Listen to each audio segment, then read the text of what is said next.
It is hard to believe that the Blacklist series, Dembe Zuma, did not exist in the original script. Played by actor Hisham Tawfiq, it's difficult to imagine a Reddington without the loyal and protective Dembe by his side. What? Why is Reddington? I don't know where Reddington is. I am on vacation in Ghana. Oh, Reddington is on vacation somewhere else also. okay. What is your name? Linda. Okay. And I'm Prince. Prince, where are you from? I'm from Ghana. Where? Kumasi? I'm from Ashaiman. You're from Kumasi? Yeah. Alright, so we hanging with some Dembe fans in Of Ghana. course. Hell yeah. I remember going in for that audition and there were no lines. I basically had to create my own character just from the foundation that they gave me. So I took all of that from my life, said Tawfiq. His story is the epitome of giving of yourself to serve your community. He is aptly named Hisham, which in Arabic means generous, or one who shares. While this is a popular name in the Middle East, it was not as popular in Harlem where Hisham grew up. Although it was a source of ridicule at times, he understood that he was destined to stand out and lead others. The Harlem native drew inspiration from his experiences as a platoon leader in the Marine Corps, with the New York City Fire Department and his relationship with his father. He served in Operation Desert Storm, was a corrections officer at a prison, and a firefighter for 20 years.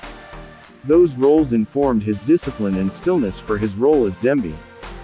He says that receiving his invitation to join the fire department was like hitting the lotto. Excited to give back to the community of Harlem, Tawfiq proudly served for 20 years and was one of less than 200 African Americans in the department.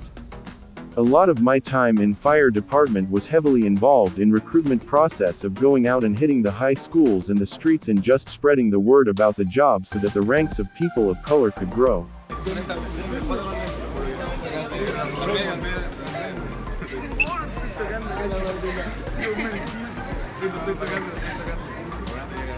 You have to say 1, 2, 3 Dembe. 1, 2, 3 Dembe. Oh snap. Okay. No, por favor, que no me cuente nada. Did it work?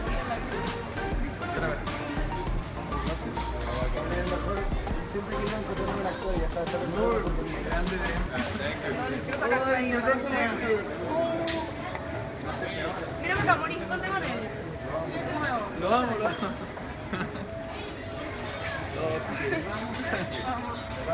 Alright, bye-bye.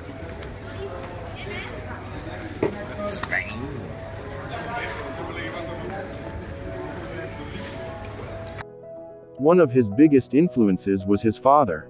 Tawfiq was born and raised Muslim by his father, who was a religious leader in his community.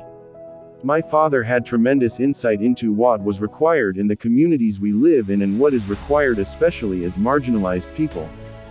He said, adding that his father felt it was a tremendous need for people to lead and for people to have intelligence and for people to have courage and to stand their ground no matter what their beliefs were. Tawfiq continued, so I was trained with that since I was born. I saw how he led and I saw how he spoke many languages and I saw how he was able to move with different cultures and different races, and so I got all of that from him.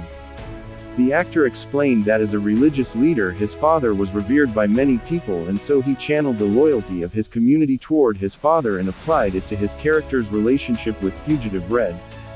Muslim characters are largely absent on television, and Muslim characters that also identify as African Americans are even fewer. I made my father an imam.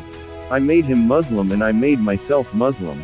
I took all of my experiences, and when I went into that audition, it was basically an interrogation of who I am, what I am about, and why would I be so loyal to Red. In one episode he even read a Muslim prayer, which he noted, made it even more of a dream come true to be able to show this Muslim character, this African American character who, even though was a criminal in some sorts, still had this moral compass and allegiance to Islam, which was one of the reasons he is this upstanding, righteous and loyal and trustworthy guy. Tawfiq hopes that with the promotion of Dembe's character the show will be able to tackle some of the misconceptions of Islam and Muslim Americans.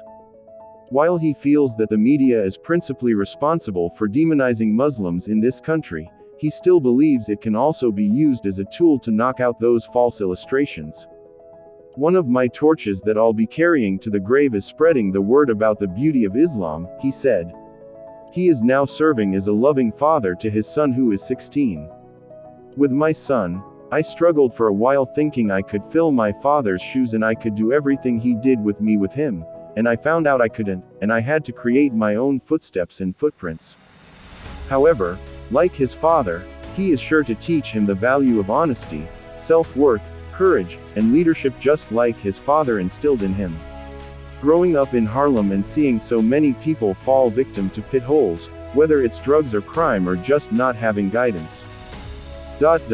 I knew that one of the major reasons I had the success I had, even with my father passing when I was a senior in high school, is because of his strong leadership, because of the example that he set, Tawfiq said. In seeing that, I knew important the role of a father and especially a black father. Unabashedly a member of #Team Lawrence and a self-proclaimed sci-fi warrior dragon geek, Tawfiq loves to tune into and live tweet shows like Insecure and Game of Thrones. Tawfiq enjoys comic books, dragons and all things Games of Thrones. Tawfiq has made his character so captivating that viewers have been begging for a spin-off to learn more about the stoic bodyguard. There's a lot that can be explored, he said, musing that as a former child soldier, one idea would be a storyline created around a trip back to Sudan. One thing is for sure, the possibilities for this Renaissance man are limitless. Thank you for watching. Remember to like, comment and subscribe for more.